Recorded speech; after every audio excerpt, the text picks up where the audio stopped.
할렐루야 성결가족 여러분, 오늘은 8월 28일 토요일입니다. 지난 일주일 동안 분주하게 열심히 사신 여러분을 축복하고 또 하나님께서도 그 길을 동행하면서 복되고 보람 있는 일들로 가득가득 채워주신 줄로 믿습니다. 한 주를 잘 마치고 오늘 토요일인데요. 오늘 귀한 말씀을 통해서도 하나님께서 우리에게 새 길을 보이시고 힘을 주실 줄로 믿습니다. 여러분 가지신 교재 257쪽 맨 위에다가 한번 써보십시다. 믿음의 정통성을 이어가는 신앙을 사모해야 합니다. 믿음의 정통성을 이어가는 신앙을 사모해야 합니다. 제가 오늘 뜻을 따라 순종하라 이렇게 이야기 꼭지를 뽑아놓고 말씀을 기록을 해놨습니다. 오늘 본문의 말씀 역대상 1장 28절에서 31절 구간에는 이스마엘 자손 이야기가 나오고 32절에서 33절 구간에는 소실 그두라의 자손 이야기가 나옵니다. 그두라는 창세기 25장 1절에서 4절까지 말씀을 보면 아브라함이 후에 후처를 얻는 이야기가 나오게 되는데 그 이야기이고요. 34절 본문 이하에 아브라함, 이삭 그리고 에서와 이스라엘 이렇게 기록을 해놨어요.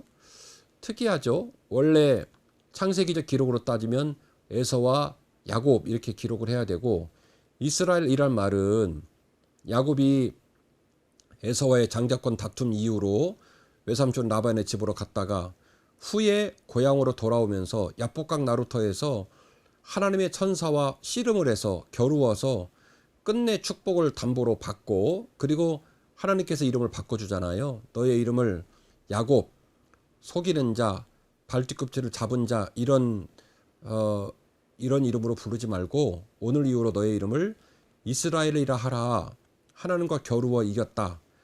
어떻게 피조물이 조물주를 이기겠어요.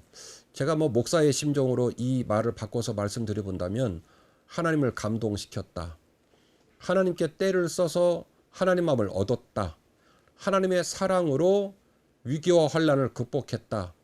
이런 순간을 기념하는 이름을 이스라엘이라고 주신 거죠. 그런데 오늘 이 역대상 1절 이하의 말씀은 아브라함의 계보를 아브라함, 이삭, 에서, 야곱 이렇게 기록을 하지 않고 아브라함, 이삭, 에서, 이스라엘 이렇게 기록을 했단 말이에요. 이 말은 단순한 역사적인 배경의 이름들을 기록하고 있는 것이 아니라 그 역사적 사건들을 족보로 남기면서 그 족보 안에 담겨진 이름에 있는 의미와 역할들을 강조하고 있는 거예요. 독자가 그 이름을 읽으면서 그 따분하고 어려운 족보를 읽으면서도 하나님 아버지의 일하심과 하나님 아버지의 섭리를 캐치할 수 있는 여지를 가지고 기록자가 기록을 했다고 하는 것을 우리가 좀 생각해 볼 필요가 있습니다. 이 오늘 본문과 연결시켜서 히브리서 11장 9절 이하의 말씀을 보면 참 귀한 얘기가 나와요.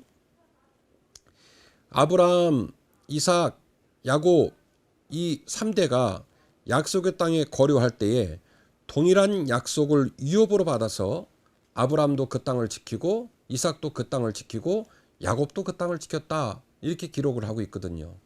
결국 믿음의 조상 아브라함의 계보들이 아브라함의 믿음을 이삭이 이어받고 이삭의 믿음을 야곱이 이어받고 특별히 오늘 이 역대상 1장 이하의 본문의 표현으로는 아예 야곱이라는 표현을 쓰지 않고 이스라엘이라는 표현을 써서 그는 합격한 사람이다.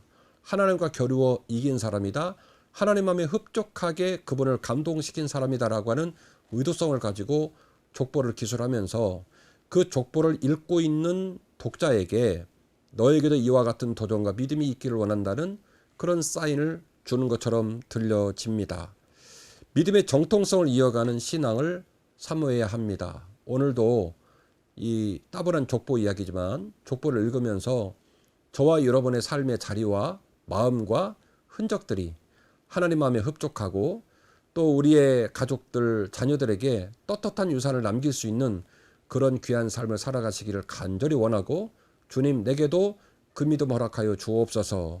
믿음으로 그 길을 걸어가시는 저와 여러분이 되시기를 주의 이름으로 축원합니다.